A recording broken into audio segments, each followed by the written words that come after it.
This month's Admap puts the spotlight on data ethics. Data ethics analyses how data is collected, shared and used, and it assesses the potential for data to cause harm.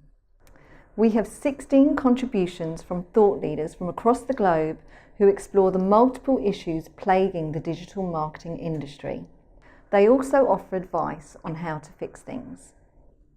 Adhering to data privacy laws is a good start. The GDPR came into force in May 2018.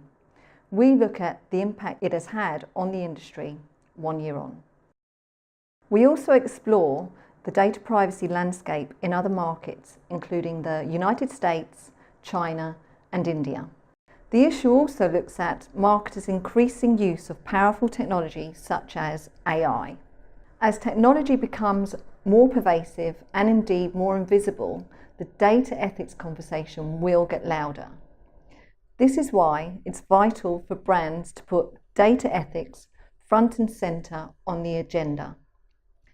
Data ethics is good for businesses, good for consumers, and good for society.